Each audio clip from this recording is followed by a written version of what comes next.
Bonjour à vous, les belles âmes.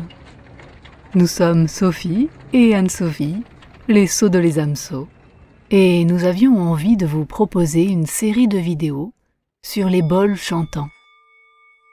Ils sont pour nous de véritables compagnons dans notre éveil personnel et bien sûr dans les accompagnements que l'on propose dans notre espace à Lyon, en atelier, en stage ou en retraite résidentielle. Aussi bien en individuel qu'en collectif, ils sont à nos côtés. Et quelle présence! Dans cette vidéo, nous allons répondre avec nos connaissances à la question « Qu'est-ce qu'un bol chantant ?» Eh bien, les bols chantants, souvent appelés bols tibétains, sont en réalité issus de nombreuses régions himalayennes, couvrant notamment le Népal, le Bhoutan, le Ladakh, allant même jusqu'au nord de l'Inde.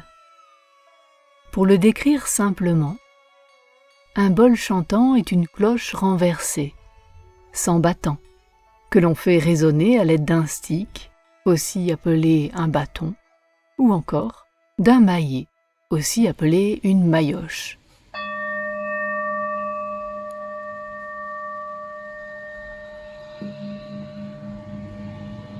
La tradition des bols chantants est présente dans les montagnes de l'Himalaya avant l'arrivée du Bouddha.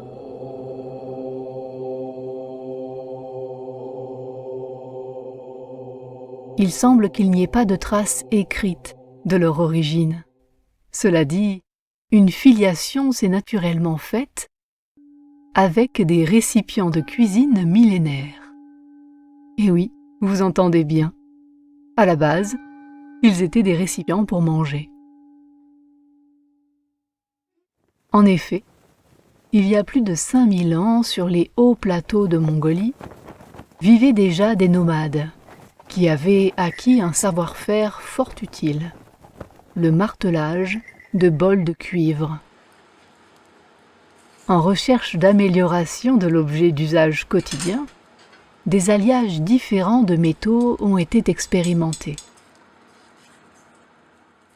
C'est ainsi qu'au fil des siècles, le simple cuivre a été supplanté par le laiton, apprécié pour ses propriétés.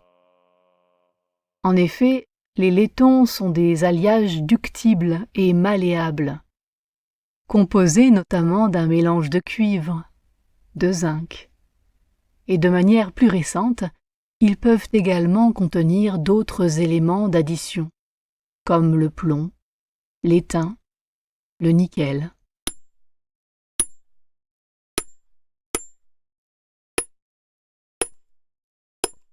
Les nomades forgerons ont ensuite continué leur expérimentation en travaillant des alliages de plus en plus sophistiqués, offrant aux bols des sons et vibrations particulières lorsqu'ils étaient percutés lors de la préparation des repas.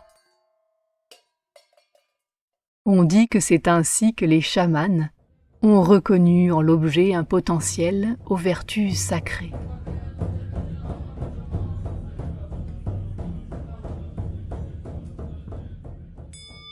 Le bol chantant devient un outil sacré qu'il convient de voir évoluer à sa juste mesure. Les alliages et les techniques de martelage s'affinent pour être transmis des nomades mongols au peuple de l'Himalaya. Certainement des chamans aux prêtres de la religion Bön qui est présente avant le bouddhisme.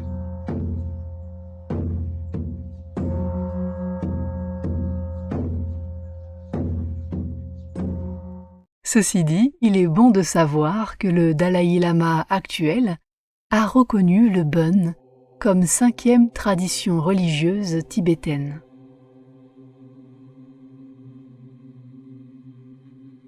Il semble que la perfection des bols que l'on trouve encore aujourd'hui est né d'une rencontre entre la compétence des mineurs tibétains dans la reconnaissance et l'extraction des minerais, alliée au savoir-faire des forgerons népalais.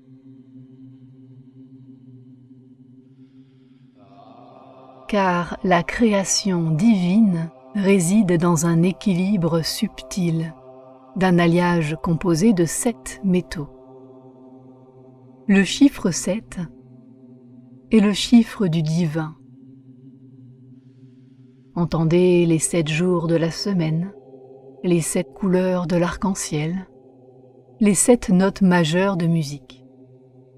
Et bien sûr, les 7 chakras principaux. Dans la symbolique de l'œuvre alchimiste, on retrouve également 7 métaux. Et dans cette même idée, bien qu'il y ait quelques variantes, l'alliage himalayen est également dans cette recherche du lien au ciel et de l'influence des astres, puisque chaque métal représente un objet céleste de notre système solaire parmi les plus proches. Ainsi, l'argent représente notre satellite naturel, la Lune, le cuivre, Vénus, l'étain pour Jupiter, le fer pour Mars, le mercure pour la planète Mercure, le plomb pour Saturne et l'or pour notre étoile, le Soleil. C'est ainsi que le bol chantant s'inscrit dans la culture et la pratique quotidienne des rituels et dans l'accompagnement à la guérison. Puis les bols chantants sont devenus un support essentiel dans la pratique de la méditation bouddhiste.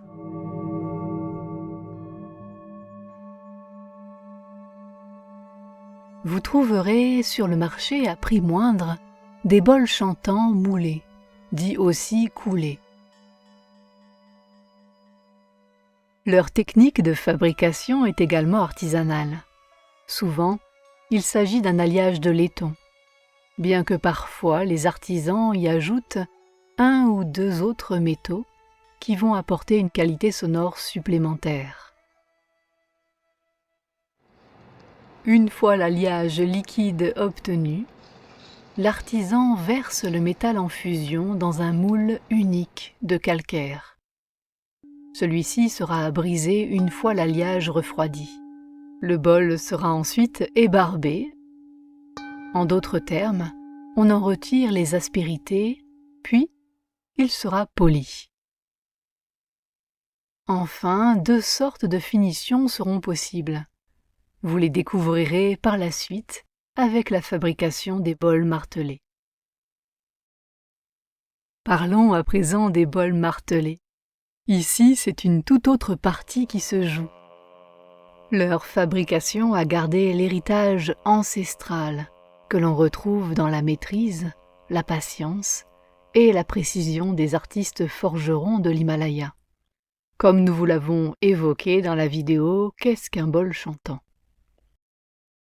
Et vous allez le voir, la réalisation d'un bol martelé nécessite une main-d'œuvre bien plus nombreuse. Tout comme l'alchimiste, la création du bol commence dans un creuset, où les 7 métaux sont mélangés selon une recette secrète seulement connue du forgeron en chef. Le but ici est d'obtenir une galette en forme de demi-soucoupe, une fois le métal en fusion refroidi. Il faut savoir que chaque forgeron garde précieusement son alliage secret. Cette recette se transmet dans la famille depuis des générations.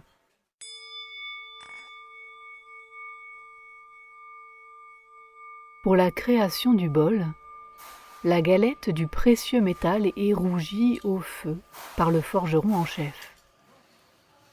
Il va ensuite la présenter habilement à 3 marteleurs. Vous comptez bien, il faut une équipe de 4 professionnels pour donner forme au bol. Le maître d'œuvre manipule à l'aide d'une paire de pinces la galette pour la présenter sur un support ressemblant à un billot ou une enclume à ses 3 acolytes qui manient chacun une masse de frappe de façon alternée et synchronisée. Écoutez cette musique.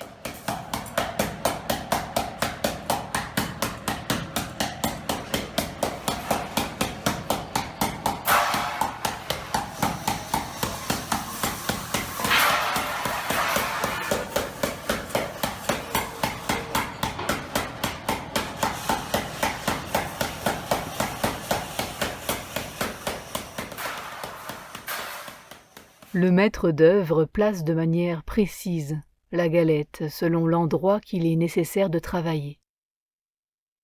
C'est un véritable bal parfaitement orchestré qui se joue, car le métal refroidit rapidement.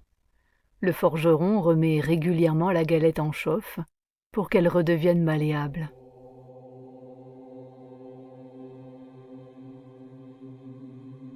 On compte plusieurs heures de frappe pour donner forme au bol.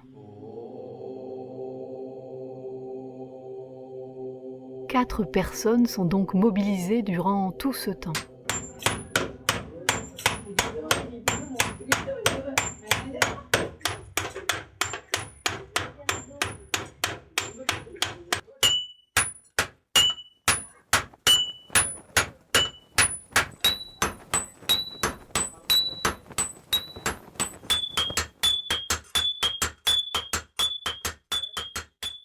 Une fois l'ébauche du bol obtenue, le forgeron maître d'œuvre termine les dernières mises en forme seul. Une pince dans une main et le marteau dans l'autre. En fin de processus, le bol brûlant est trempé dans un bac d'eau froide.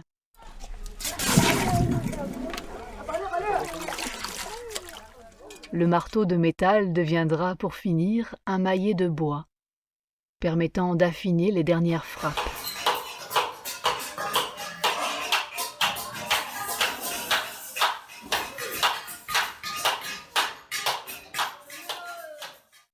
Enfin, viennent les finitions. Le bol est ébarbé, c'est-à-dire que l'on enlève les aspérités, notamment au niveau de la tranche.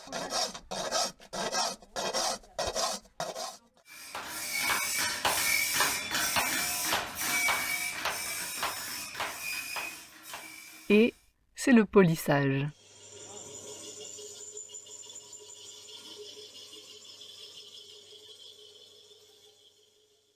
Pour finir, le bol peut être simplement plongé dans un bain d'acide pour lui donner un aspect patiné, ou encore il sera peint à l'aide d'une cire noire, puis mis en sèche. Par la suite, le bol chantant sera trempé dans des bains d'acide afin d'imprimer les dessins patiemment déposés. Cette méthode, appelée technique de l'eau froide, permet d'obtenir comme un tatouage du métal par embauchoir, avec un léger relief des motifs symboliques.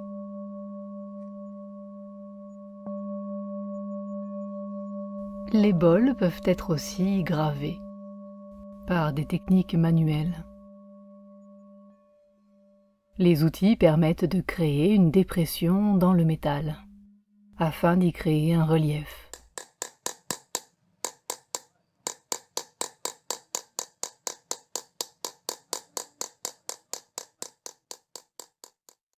Avec ce descriptif, vous comprenez pourquoi les bols moulés sont donc bien lisses, alors que les bols martelés présentent des traces de frappe et d'irrégularité.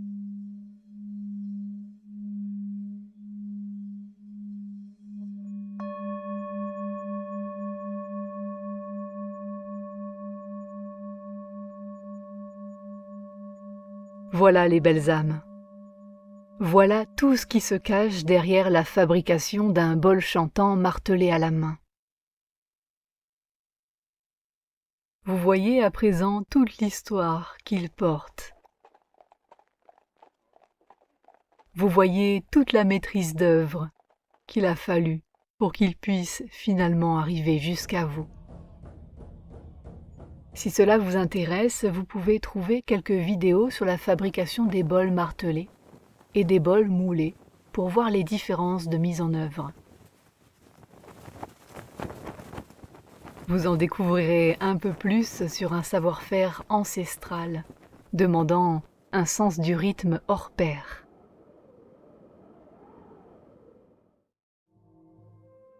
Il semble que ce soit dans les années 60 que la culture du bol chantant soit sortie des frontières des pays himalayens pour parvenir en Occident. Ces instruments sacrés s'utilisent de plusieurs manières.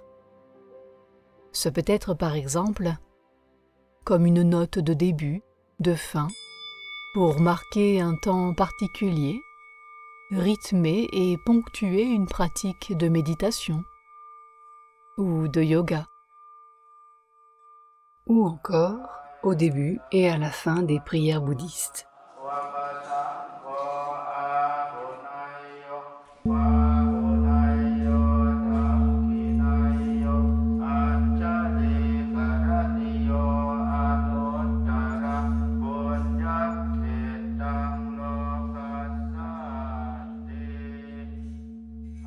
En ce qui nous concerne, nous l'utilisons pour l'ensemble de ses possibles, c'est-à-dire pour harmoniser, nettoyer, purifier, équilibrer. La présence sonore et vibratoire des bols en séance permet de vous soutenir pour retrouver l'harmonie de paix et de joie sur différents plans. Physique, émotionnel, énergétique, spirituel. Nous utilisons les bols en séance individuelle, lors des harmonisations énergétiques, dans les accompagnements du parcours de vie, et surtout durant les séances de massam, les massages à 4 mains by les Amso. Alors nous utilisons les bols également tout contre la personne, et même sur la personne.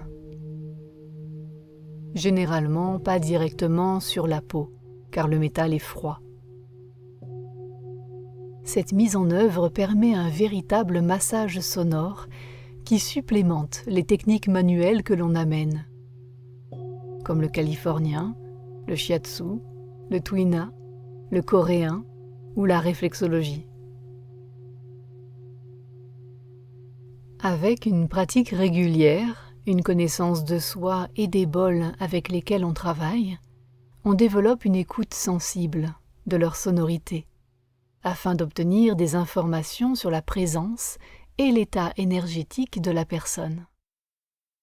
En effet, la sonorité va changer d'une personne à l'autre, et selon les moments de la séance. C'est un véritable apprentissage qui nous permet de réaliser un scanner vibratoire. L'harmonie des différents bols que nous utilisons de manière successive ou simultanée, puisque nous travaillons à 4 mains, va permettre d'accorder, de syntoniser l'ensemble des centres d'énergie du corps, notamment ce que nous nommons la colonne de chakras, alignant les différents chakras principaux. Nous sentons en conscience chaque note et chaque fréquence a un effet harmonisant particulier qui varie selon chacun. Les bols chantants sont posés et déplacés sur le corps, ce qui permet un accès au plan subtil, au plan énergétique. Et c'est tout le champ de l'aura, qui est comme une enveloppe qui entoure votre corps physique, qui est alors réharmonisé par ces ondes célestes.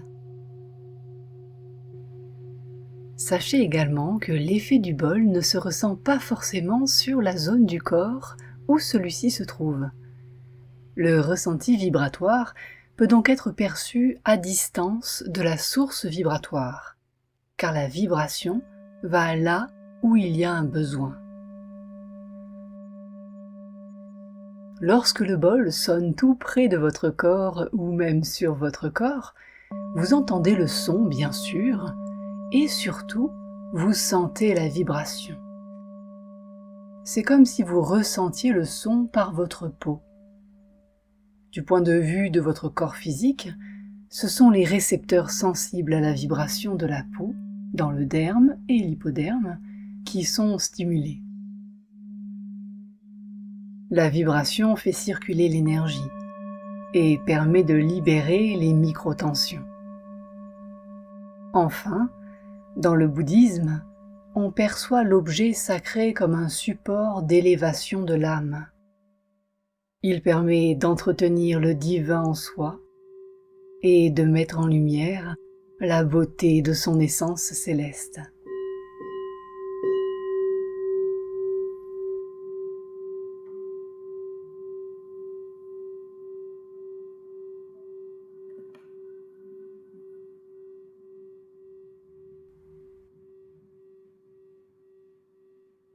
Depuis des millénaires, les sons sacrés sont recherchés, car ils sont perçus comme un portail vers le divin, vers la magie, vers les mondes invisibles.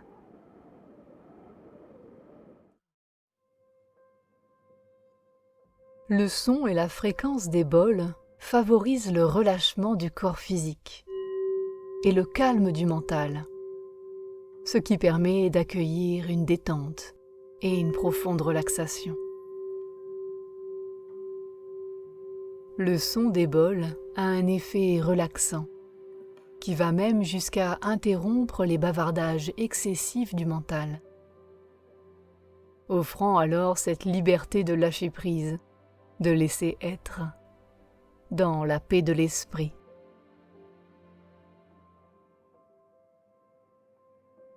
Le mental enfin libéré et le corps en réceptivité, cela permet à la personne de glisser alors sereinement vers un état modifié de conscience, un état hypnotique ou de transe si vous préférez.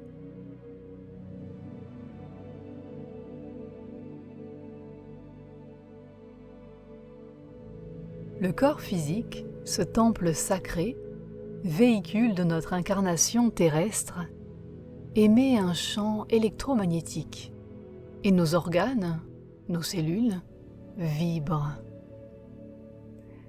Lorsqu'il y a des maux du corps, des blocages, des tensions ou un stress, alors cela perturbe la fréquence de ces vibrations.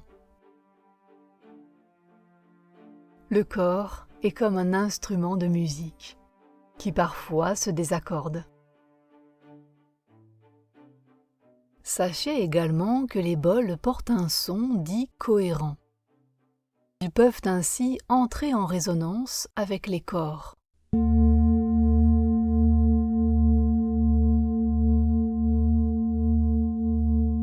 La propagation des ondes se fait par l'eau, qui est un excellent conducteur. Et bien que la palette de l'oreille humaine s'étende seulement de 20 à 20 000 Hz en moyenne, le corps physique, quant à lui, est tout de même en mesure de ressentir les fréquences non captées par l'oreille.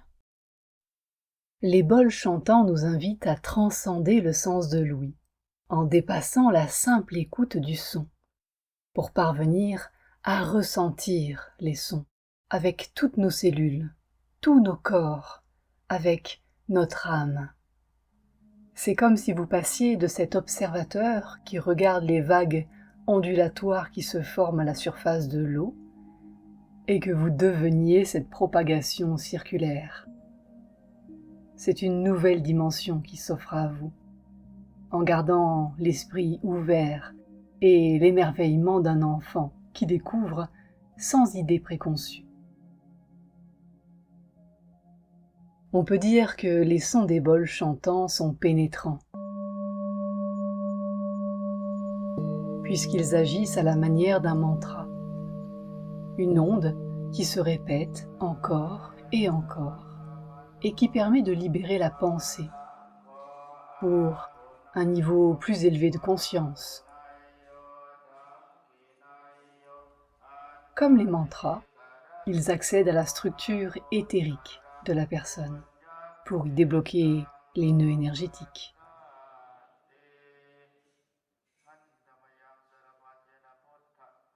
Pour décrire simplement le principe de ce qu'il se passe quand un bol se met à vibrer, nous allons prendre l'image d'une pierre que l'on jette dans une mare d'eau calme. Voyez comme les ondes se propagent de manière circulaire. Eh bien, les ondes de la vibration d'un bol se propagent de la même manière, par vagues successives. Les ondes se propagent également dans l'air, ce qui donne le son. Et lorsque le bol est très proche du corps, vous sentez alors les mouvements d'air, comme des vagues. Le corps physique étant constitué à 70% d'eau en moyenne, en sachant que les reins vont même jusqu'à 80% et le cerveau à 90%, eh bien, c'est comme si vous receviez un massage dans tous les espaces de votre corps. Les vibrations sacrées se diffusent également pour harmoniser les corps subtils. C'est une amplification des harmonisations énergétiques, puisque le corps vibre de l'intérieur pour entrer en résonance avec son essence véritable. Les ondes se propagent à travers tous les fluides du corps. Nous pouvons également vous montrer cette petite expérience.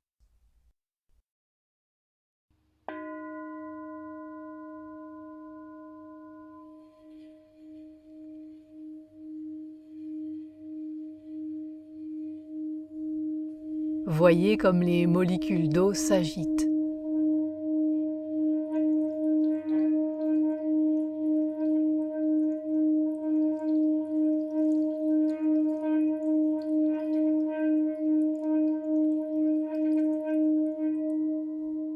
Et selon les prises de vue, ce sont de véritables mandalas qui se dessinent à la surface.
Si l'on refrappe au juste moment le bol, on peut créer une véritable fontaine qui jaillit plus ou moins haut.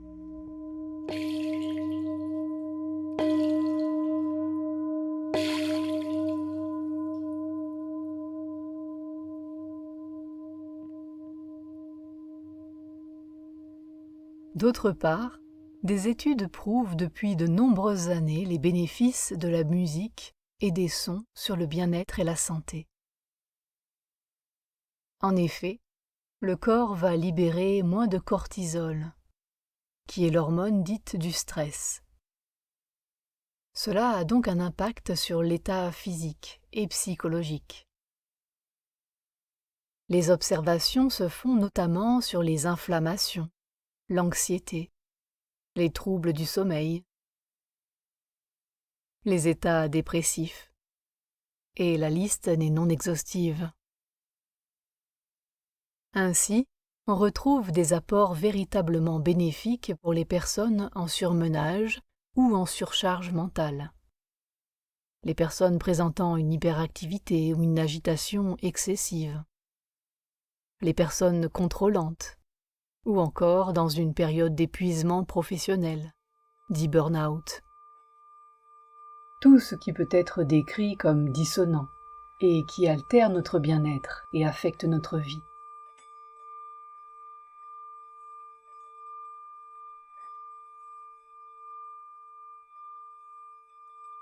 Pour rentrer un peu plus dans le détail, les bols émettent des fréquences qui sont proches des ondes alpha du cerveau. Le cerveau produit ces ondes alpha quand celui-ci est en état de transe légère. Alors que la vibration du bol propose aux deux hémisphères cérébraux de se syntoniser et d'accueillir l'équilibre, le système nerveux central reçoit quant à lui une invitation à ralentir, en entraînant dans cette détente l'ensemble du corps. Les bols offrent donc une invitation à ralentir.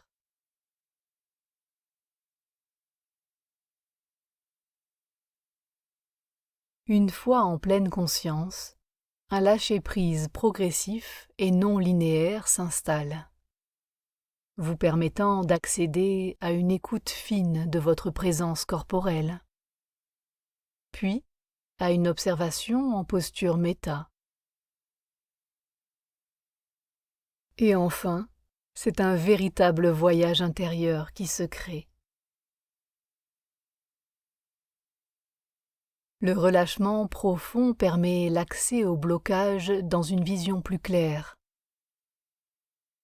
En s'offrant ce temps et cet espace d'écoute attentive de soi à soi, cela ouvre un possible à la réception de messages notamment, de visions, de reconnexion avec des mémoires, des prises de conscience, des véritables libérations qui vous permettront d'avancer un peu plus encore sur votre chemin. Entendez bien, les bols chantants ne vous guérissent pas, ils vous soutiennent dans l'éveil de votre processus d'auto-guérison.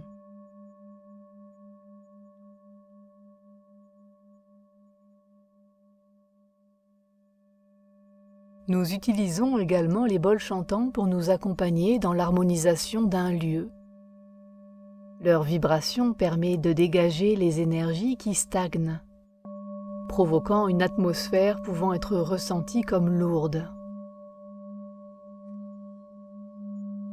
Cette pratique est appelée le nettoyage Feng Shui. Généralement, on va privilégier en ce cas des bols chantants épais pour favoriser la puissance vibratoire. Et puis, les bols nous accompagnent également pour nettoyer, recharger les minéraux, les oracles, ou encore les bijoux vibratoires que nous vous concevons sur mesure et à votre énergie.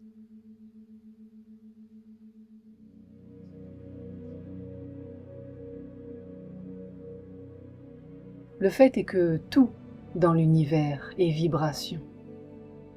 La lumière, les couleurs, les sons, même la matière. Tout ce qui fait la vie en réalité.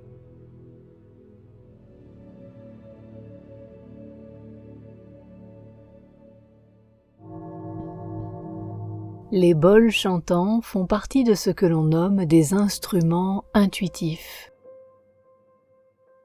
Et il appartient à la catégorie dite multiphonique. Si vous souhaitez faire vibrer un bol dans votre main, en ce cas, seule la paume de la main soutient la base du bol.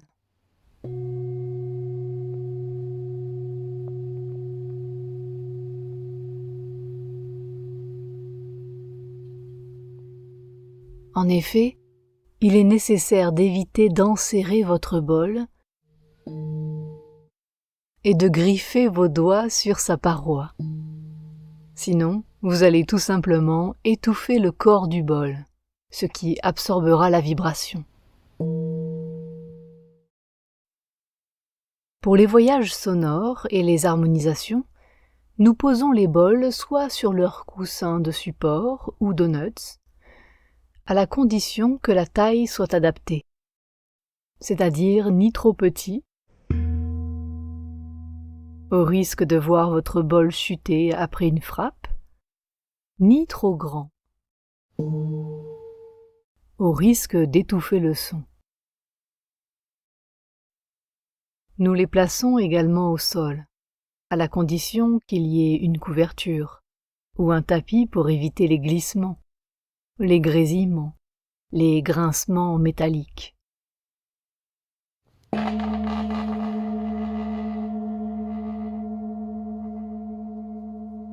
Pour faire sonner votre bol, il est possible de le percuter avec un stick ou un bâton de bois si vous préférez.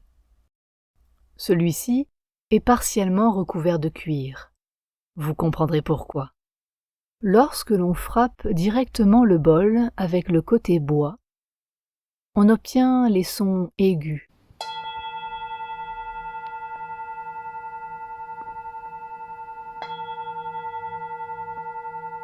En utilisant le côté cuir, on obtiendra les sons plus graves et enveloppants. On peut également percuter le bol à l'aide de maillotches, et là, on recherche l'étendue des vibrations plus que l'aspect sonore.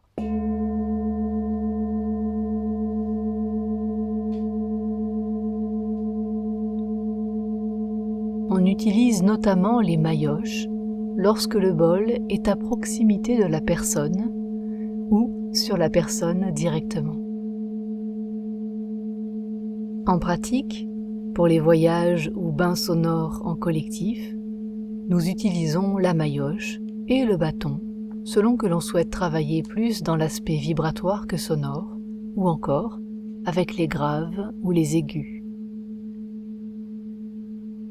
On peut également frotter le bol en tournant le bâton sur la paroi extérieure de ce dernier. En utilisant le côté bois du stick, on révèle les fréquences aiguës et médium.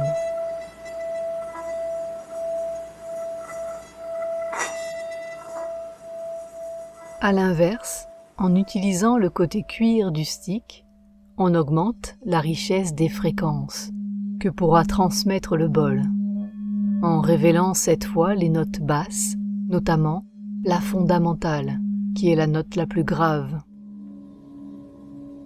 C'est le son sacré que vous découvrez ainsi. Ce sont ces ondes que l'on considère comme pures.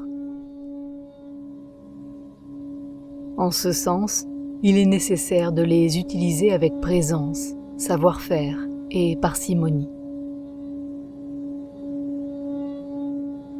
L'idée n'est pas de tourner vite.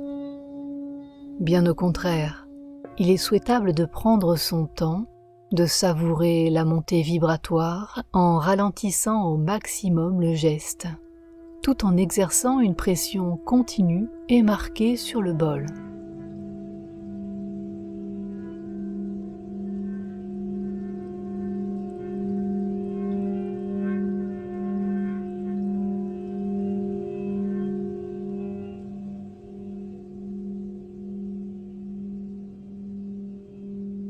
Une fois le coup de main pris, vous pourrez alors jouer avec les possibles de votre bol. Plus on tourne vers la base du bol, plus le son est grave.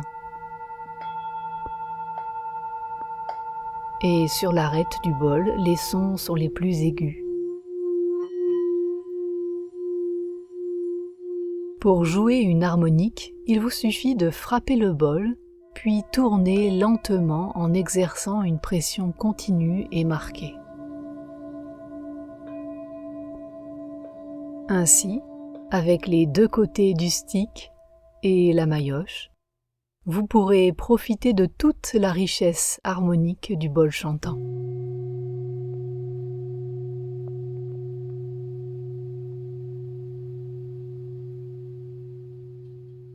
Bien sûr, la taille du stick ou de la maillotche est à adapter selon la taille du bol.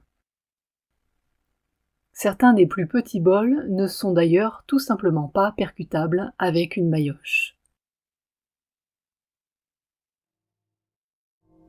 Si vous souhaitez un bol pour un aspect décoratif, alors vous pouvez vous orienter vers un bol moulé, à moindre coût. Par contre, si vous souhaitez découvrir l'objet sacré, aux vertus vibratoires, dans ce cas, nous ne pouvons que vous conseiller de choisir un bol martelé dans une forge himalayenne. C'est un véritable compagnon d'évolution, comme nous aimons le dire, et le vivre d'ailleurs. Alors, évidemment, choisir son bol, c'est en réalité une véritable rencontre. Un bol demande d'apprendre à être à l'écoute de son cœur, de son corps, de tous ses ressentis. C'est un révélateur de conscience, et avec de la pratique, il devient un prolongement de soi, un amplificateur de la sensibilité.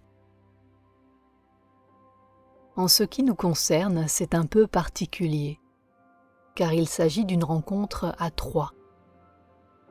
En effet, puisque nous sommes toujours toutes les deux pour vous recevoir en séance individuelle comme collective, il est important que les bols correspondent à nos deux énergies.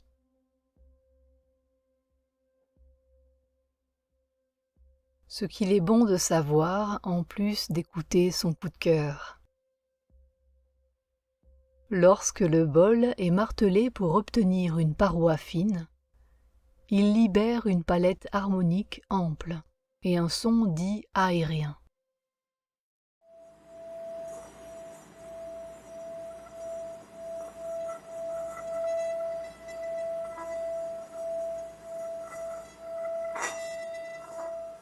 Il est à noter qu'il sera peu puissant. Cela dit, sa nature intrinsèque le rend propice au voyage sonore, à la relaxation, à la méditation et à la pratique du yoga. Les bols chantants plus épais offrent une puissance vibratoire importante. La richesse harmonique sera moindre. Ces bols sont recherchés notamment pour les massages sonores ou encore le feng shui.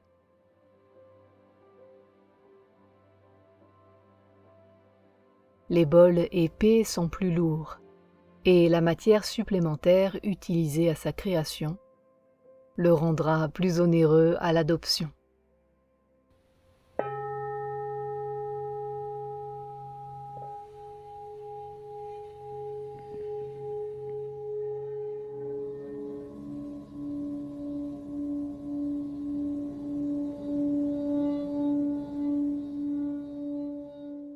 Pour les musiciens qui cherchent en plus du coup de cœur une note particulière, il vous suffira d'avoir une oreille absolue, ou plus simplement un accordeur.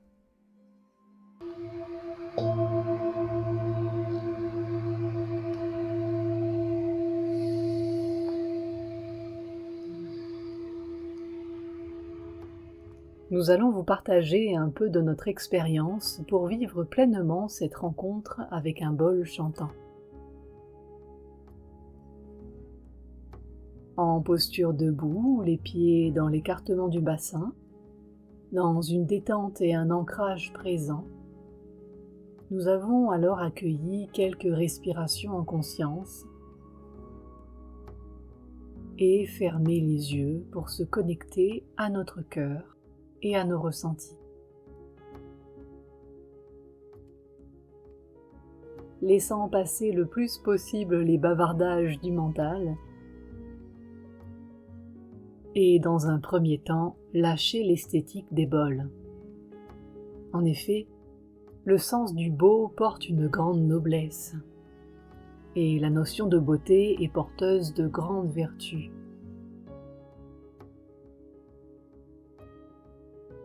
Si tant est que l'on sache ne pas la laisser aux mains de l'ego.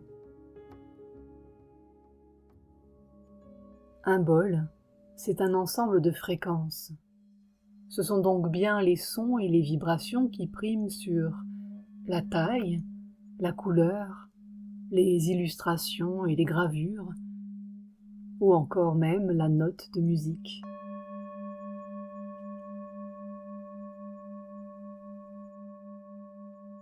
On ne vous cache pas que parfois nous avons des vrais coups de cœur juste en voyant un bol.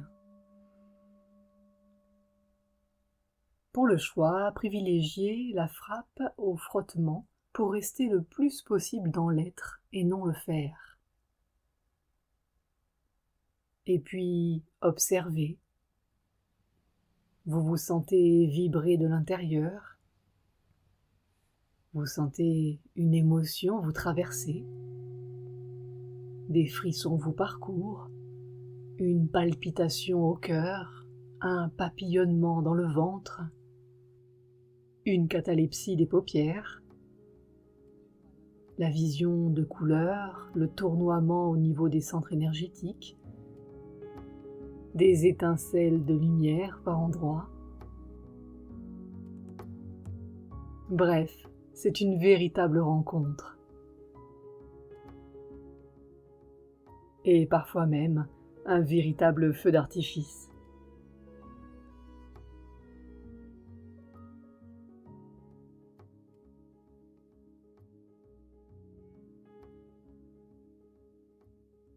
Une riche expérience que l'on vous conseille de vivre si vous en avez l'occasion. Nous aimons d'ailleurs beaucoup la partager selon le thème des séances et les besoins de la personne qui est venue nous rencontrer au cabinet. C'est ce que nous nommons la douche vibratoire. Cette méthode a la capacité immédiate de shunter le mental et de réaliser une remise à zéro. Un reset, si vous préférez. Que nous nommons d'ailleurs point zéro. Pour ce faire, il est nécessaire d'avoir un bol chantant d'un diamètre suffisant pour être posé à l'envers sur votre tête. Il faut ensuite trouver le bon équilibre pour le confort, bien sûr, mais également pour éviter une mauvaise chute à votre bol. Vous pouvez pour ce faire utiliser un petit coussin rond, souvent appelé une donut, que vous positionnez entre le sommet de votre crâne et le bol. Puis, accueillez la magie.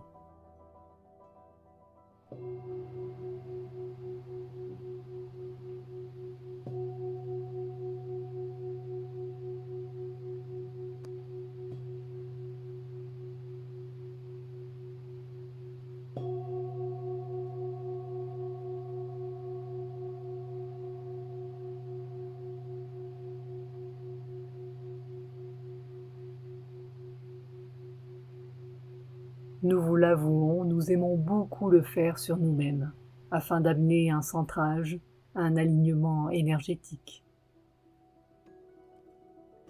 Tout comme l'habitude de faire chanter un bol, un long moment dans la paume de sa main jusqu'à lâcher le faire pour accueillir l'être.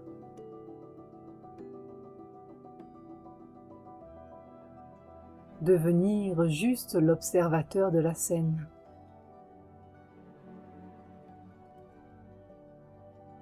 C'est un bel exercice d'ailleurs pour expérimenter la position méta.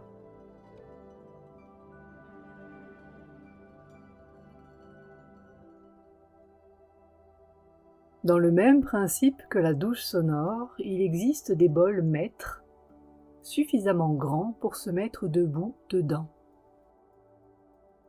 C'est une belle expérience.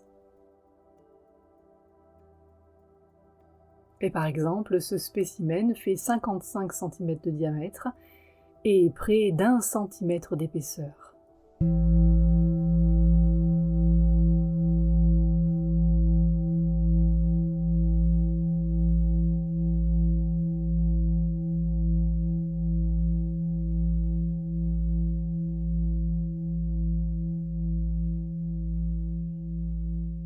En ce qui concerne l'entretien des bols, la transpiration et le sébum que produisent notre peau peuvent altérer le patiné de votre bol, l'oxyder et faire des taches. C'est un peu l'existence classique d'un bol qui vit pleinement, notamment sur les bols vieillis dits antiques. Et rassurez-vous, si cela arrive, seule l'esthétique est impactée et non la sonorité. Bien que l'on dise qu'un bol chantant nécessite peu d'entretien, nous voulons vous partager notre vision, non pas comme une vérité, juste comme une idée, un partage, une possibilité de voir les choses. Nous voyons en nos bols une présence sacrée. Ils sont de véritables compagnons de chemin et de pratique. Alors, même si en réalité les bols sont carrément des durs à cuire, vous comprendrez pourquoi en regardant des vidéos de leur fabrication puis de leur stockage, il n'empêche que nous tenons à prendre soin d'eux, à les considérer et à les respecter. Nous les remercions avec gratitude pour leur présence, nous les bichonnons régulièrement avec au moins un chiffon microfibre humide. D'autre part, les bols sont trempés dans des bains d'acide en fin de fabrication. Alors, les produits d'entretien ne doivent pas leur faire peur. Mais nous n'avons jamais essayé, pour être honnête avec vous. Au mieux, nous passons parfois un peu de produit vaisselle pour enlever l'huile de massage que nous déposons sur ces parois en le manipulant.